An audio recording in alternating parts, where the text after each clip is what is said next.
Hello student, welcome back to my channel physics with fun.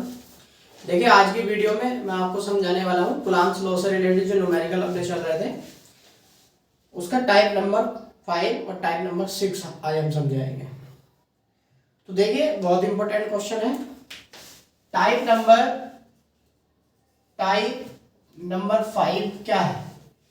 Type number 5 में ये कहेगा आपको कि दो चार्ज पहले से दे रखा होगा और वो पूछेगा कि इनके बीच में या इनके बाहर तीसरा चार्ज कहाँ रखा जाए जिससे कि पूरा सिस्टम इक्विलिब्रियम में रहे या पूरे सिस्टम पर काम करने वाला इलेक्ट्रिक फोर्स जीरो।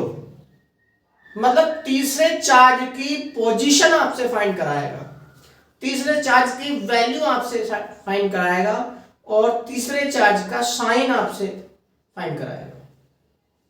तो देखो, ध्यान से सुनो, मैं कॉन्सेप्ट आपको समझा रहा हूं। टाइप नंबर 5 में किस टाइप का कॉन्सेप्ट यूज करना पड़ेगा, तो देखो ध्यान सुनेंगे सभी।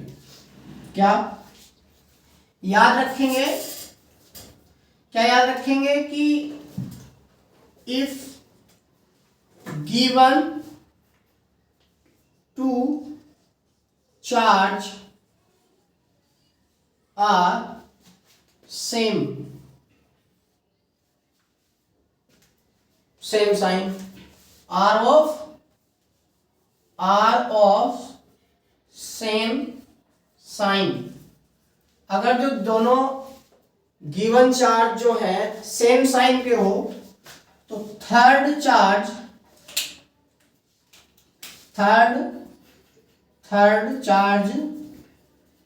बीच में रखा जाएगा, ये याद रखेंगे आप। और दूसरा है कि if the given two charge are of opposite sign,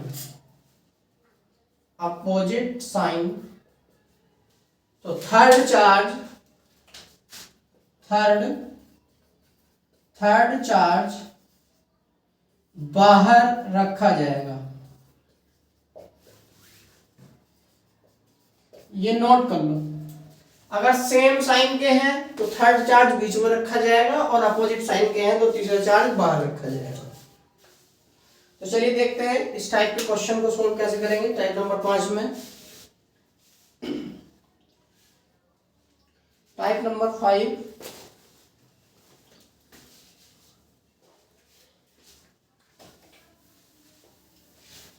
लिखेंगे, क्वेश्चन लिखेंगे। इंपॉर्टेंट क्वेश्चन है, बोर्ड एग्जाम में आया हुआ है।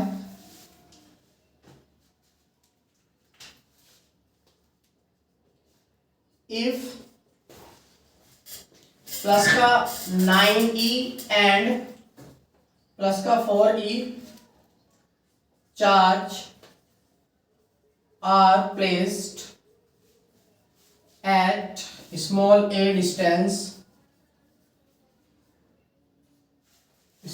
a distance from each other, then where should a third charge placed such that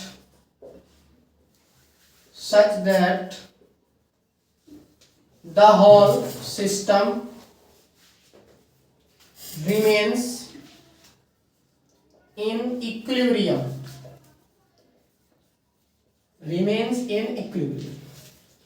तो क्वेश्चन ये है कि इफ 9e एंड प्लस का e charge are placed at a distance, a distance पर रखे हैं, नो e और e। तीसरा charge, then where should a third charge be placed such that the whole system remain in equilibrium। तीसरा चार्ज कहाँ रखा जाए जिससे कि पूरा सिस्टम किसमें रहे? इक्विलिब्रियम में रहे। तो अब जरा ध्यान से सुनेंगे आप सभी। मैं क्वेश्चन को रफ कर रहा हूं, अभी इसको नोट कर लो, अब यहाँ पर सॉल्यूशन बताऊंगा।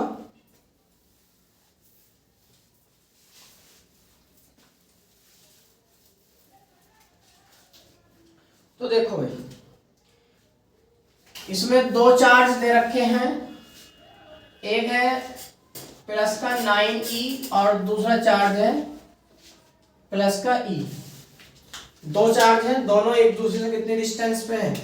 दोनों एक दूसरे से हैं स्मॉल a डिस्टेंस पे। कॉन्सेप्चुअल क्वेश्चन है, ध्यान से देखते रहेंगे। अब मैंने बताया कि आपको अगर दोनों चार्ज सेम है तो तीसरा चार्ज इन दोनों के बीच में रखा जाना। कहाँ रखा जाना? इन दोनों के बीच में। तो मान लिया मैंने कि यहां से प्लस के 9e से बीच में रख दो, यहां रख दो, यहां रख दो, यहां रख दो, लेकिन हमें ये निकालना है कहां पर रखना। तो मैं ये मान के चल रहा हूं कि 9e से x डिस्टेंस इधर रखा तीसरा चार्ज, या ऐसे मान लो कि प्लस e से h डिस्टेंस इधर रखा। क्लियर है? तो मैं ये मान रहा हूं कि ये 9e से x डिस्टेंस इधर रखा हुआ है। यहां पे तीसरा चार्ज मान लिया हमने q, प्लस का q मान लिया। ठीक, लेट कर लिया। चलो अब ये बताओ कि ये वाला जो चार्ज है, ये चार्ज दो फोर्स लगाएगा। ये वाला चार्ज एक तो फोर्स लगाएगा इस पे और एक फोर्स लगाएगा इस पे। क्लियर है? अब चलो चेक करते हैं। ये इस चार्ज पर लगने वाले फोर्स चेक कर लो। यहां पर रखना है ना हमें, तो हमें ये चेक करना पड़ेगा इस चार्ज पर लगने वाले फोर्स कितने हैं। तो अब एक बार बताओ भाई कि प्लस के 9e का एक फोर्स लग रहा है इस पे और प्लस के e का इस पे एक फोर्स लग रहा है। हमें ये चेक करना है कि प्लस के q पर कितने फोर्स काम कर रहे हैं। ये नहीं चेक करना कि ये वाला चार्ज कितना फोर्स लगा रहा है, हमें ये चेक करना इस पर कितने फोर्स काम कर रहे हैं। तो देखो प्लस का 9e प्लस के q चार्ज पर एक फोर्स लगाएगा रिपल्सन। क्यों लगाएगा? तो ये भी प्लस का है, ये भी प्लस का। रिपल्सन का मतलब ये वाला चार्ज इस प्लस के q को इधर की ओर धक्का देगा। इसका मतलब ये हुआ कि इसके द्वारा लगने वाला फोर्स ये हो गया बच्चों F1। ठीक, अब एक बात बताओ, प्लस का E इस पर कैसा फोर्स लगाएगा? वो भी रिपल्सन लगाएगा, वो इधर की ओर धक्का देगा क्योंकि ये भी प्लस का, ये भी प्लस का। तो ये फोर्स हो गया इसका इधर की ओर F2। अब अगर ये चार्ज यहां पे प्लेस्ड है तो कहने का मतलब ये होगा इधर पर लगने वाला फोर्स बराबर होगा हमेशा इधर पर लगने वाले फोर्स के। तभी तो एक इधर से खींचने लगे, कोई एक इधर से खींचने लगे, तभी देखो कोई व्यक्ति एक इधर से खींचने लगे और एक इधर से खींचने लगे। मैं यहाँ पे स्टेबिलिटी में तब रहूंगा जब दोनों तरफ के फोर्स क्या हो? बराबर हो। ठीक, तो यहाँ पे ये होगा कि F1 इक्वल टू कितना होना चाहिए? F2। लिख दो बात यहाँ पे, plus q charge remains in equilibrium when F1 बराबर कितना? F2। क्लियर? तो F1 की वैल्यू कितनी आएगी? F1 है इसके और इसके बीच का लगने वाला फोर्स, तो ये हो गया कूलम्ब्स लॉ से 1/4 पाई एप्सिलॉन नॉट Q1 यानी कि 9e और Q2 यानी कि कैपिटल Q अपॉन डिस्टेंस है इनके बीच की x का स्क्वायर इक्वल। यहां से यहां तक की डिस्टेंस देखो टोटल a है, इतनी x होगी तो ये कितनी बची? a माइनस के x। तो F2 इसके द्वारा इस पर लगने वाला force 1/4 pi epsilon not Q1 की वैल्यू e और Q2 की वैल्यू q अपॉन डिस्टेंस इनके बीच की a माइनस के x का होल स्क्वायर। अब देखो 1/4 पाई एप्सिलॉन नॉट से ये कैंसिल हो गया, q से q कैंसिल हुआ, e से e कैंसिल हुआ, तो ये बचा 9/x square equal 1/a minus x का होल स्क्वायर। इसको लिख सकते हैं हम 3/x का होल स्क्वायर और इसको लिख सकते हैं a माइनस x का होल स्क्वायर। आगे होल स्क्वायर से होल स्क्वायर कैंसिल, ये आएगा 3/x equal 1/a minus x। इसकी मल्टीप्लाई इधर कर दो, क्रॉस मल्टीप्लाई कर दो, 3a minus 3x equal x। तो 3a इक्वल टू 3x इधर जाएगा कितना जाएगा? 4x और x की वैल्यू कितनी आएगी? 3a/4 answer. तो ये हो जाएगा कि द थर्ड चार्ज इसमें लिख देंगे, सो the third charge should be placed at x equal to 3a/4 distance from plus का 9e चार्ज। ठीक, ये तो है आधा क्वेश्चन। ये अगर वो क्वेश्चन में पूछ रहा है कि कहाँ रखा जाए, where a third charge should be placed such that the whole system remains in equilibrium, तब तो x की वैल्यू यहाँ पे निकालना आंसर पूरा हो गया। अगर आपसे वो पूछने लगे कि उस थर्ड चार्ज की वैल्यू कितनी होगी, यानी q की वैल्यू कितनी होगी, तो उसके लिए काम क्या करना, इसको नोट करो, उसके बाद मैं बता रहा हूँ। देखो ध्यान सुनो, दोबारा डायग्राम बनाएंगे। ठीक है, यहां से यहां तक तो हो गया। x की वैल्यू निकाल ली हमने, x की वैल्यू आ गई है 3/4। अब हम इसको आगे सॉल्व करेंगे for the value of capital Q। Q की वैल्यू निकालने के लिए सॉल्व करेंगे आगे। देखो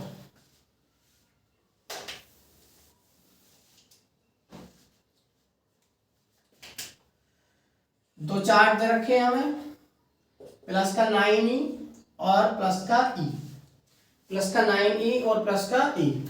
तीसरा चार्ज हमें रखना है Q, ये कितनी डिस्टेंस मानी हमने x, और ये टोटल कितनी है a, और ये कितनी रह गई a माइनस के x।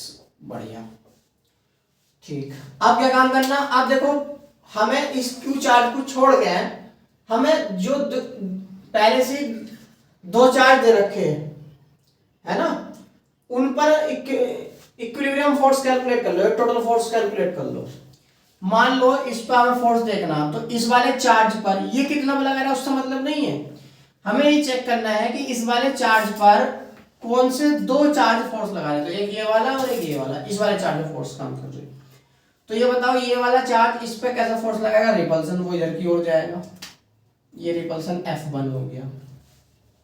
ये वाला चार्ज इस पे कैसा फोर्स लगाएगा, इस पे, वो भी रिपल्सन, क्योंकि सेम साइन है, वो भी इधर की ओर हो गया F2।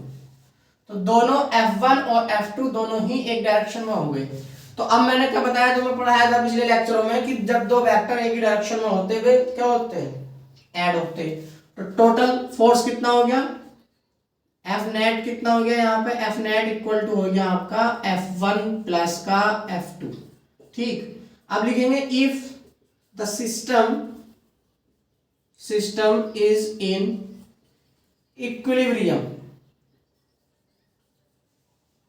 System is in equilibrium then, अच्छा एक बात बताओ, अगर सिस्टम इक्विलिब्रियम है मतलब रेस्ट में है पूरा, तो ये वाले चार्ज पर लगने वाले दो फोर्स का सम जो होगा वो भी जीरो होगा, क्योंकि इक्विलिब्रियम का मतलब है, समझो कि किसी चार्ज पर लगने वाले सभी फोर्स का सम, ये नेट फोर्स कितना होता है, जीरो होता। तो यहाँ पे क्या होगा, एफ नेट इक्वल टू कितना होगा, जीरो, और एफ नेट की वैल्यू कितनी है, F1 प्लस का F2, और F1 वेक्टर इक्वल टू कितना हो गया, F2 वेक्टर। ठीक, अब F1 और F2 की वैल्यू निकाल दो।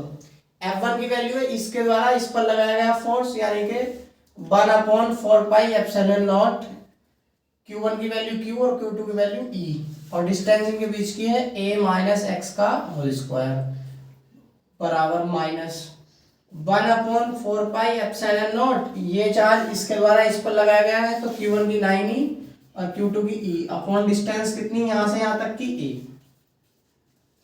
तो देखो इससे ये कैंसिल हुआ, E से E कैंसिल हुआ, ये आया Q upon a minus x का होल स्क्वायर बराबर माइनस के 9e अपॉन a स्क्वायर।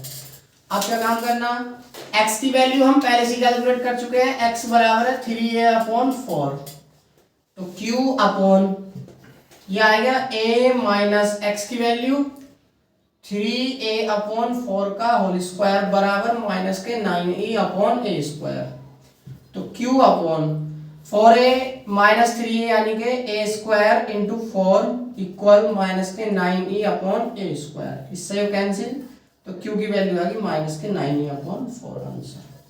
तो देखो तीसरा चार्ज की जो वैल्यू आएगी वो आएगी माइनस के 9e अपॉन 4। क्लियर है, माइनस के 9e अपॉन 4, आज चार्ज का साइन है निगेटिव और वैल्यू आएगी माइनस के 9 अपॉन 4। ठीक, तो इस प्रकार से हम इसको सॉल्व कर सकते हैं, इसको नोट करो, उसके बाद मैं दूसरा क्वेश्चन सॉल्व करा रहा हूं आपको।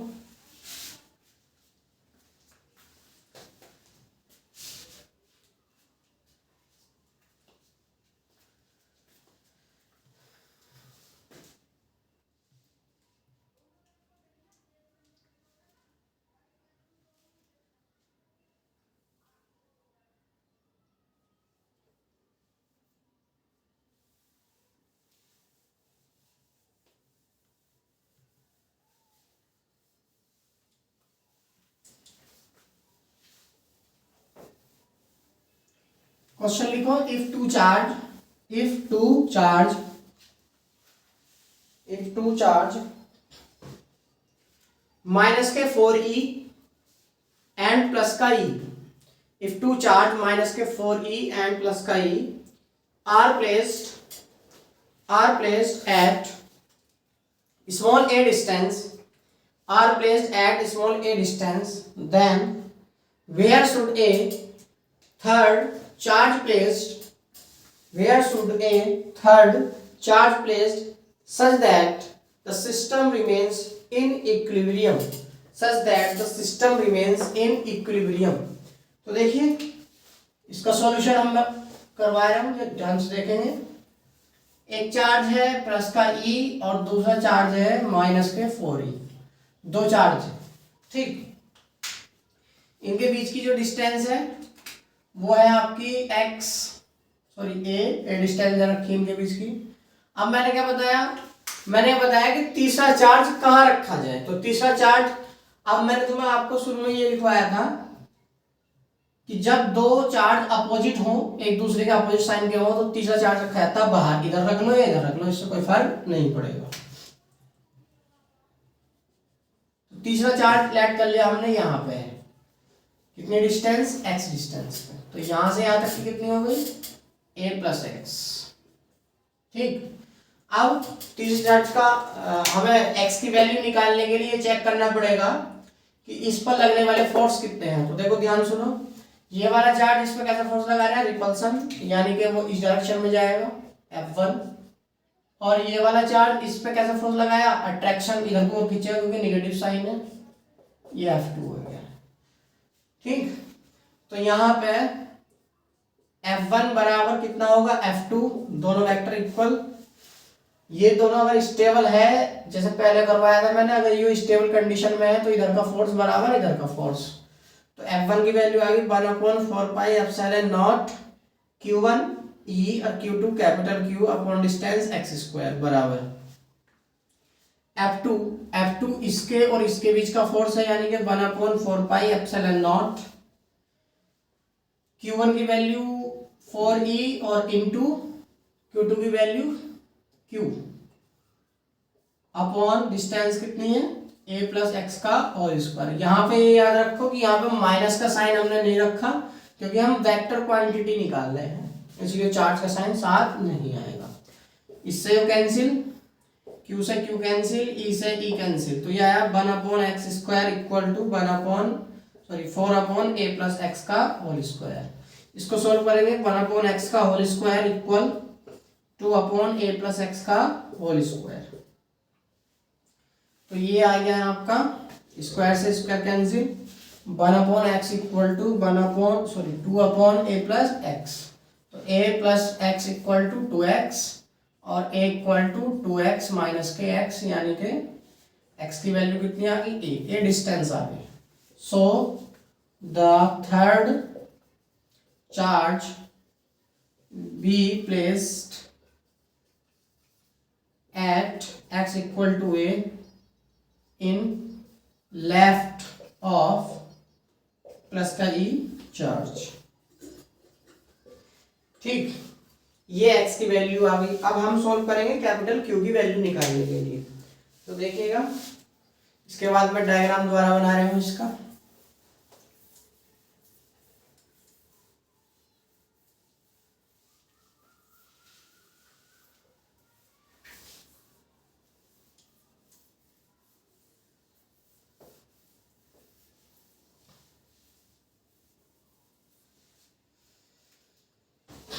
डायग्राम द्वारा बना रहे हैं,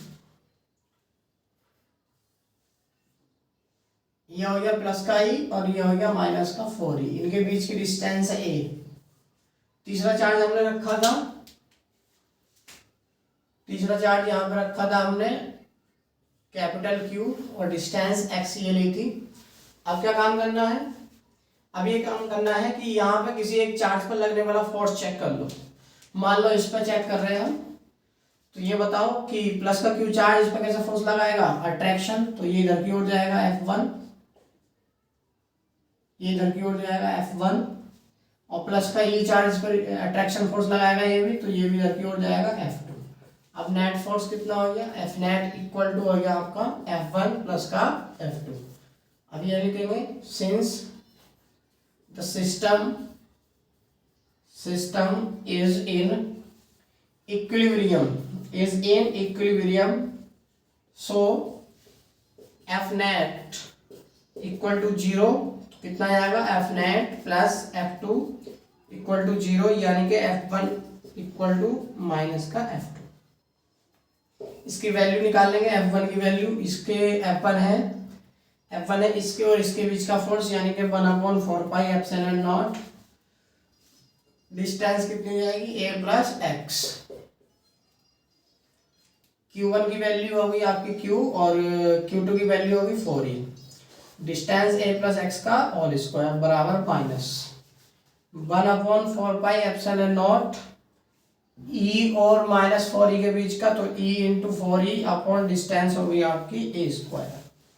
तो इससे वो कैंसिल हुआ, 4e से 4e कैंसिल हुआ, तो ये आएगा q upon a plus x. और x की वैल्यू पहले से कैलकुलेट कर रखी है हमने a, तो यहाँ पर लिख देंगे a का होल स्क्वायर बराबर माइनस के e अपॉन a स्क्वायर, यानी कि q इक्वल टू आएगा आपका a प्लस a 2a का स्क्वायर, यानी कि 4a का स्क्वायर बराबर माइनस के स्क्वायर। a स्क्वायर से स्क्वायर कैंसिल, तो q इक्वल टू माइनस का 4a, ये वैल्यू हो जाएगी पीछे जाएगा। तो ठीक है, बस इस वीडियो में बस इतना ही। वीडियो अगर अच्छी लगी है तो लाइक करें, चैनल को सब्सक्राइब करें। Thank you.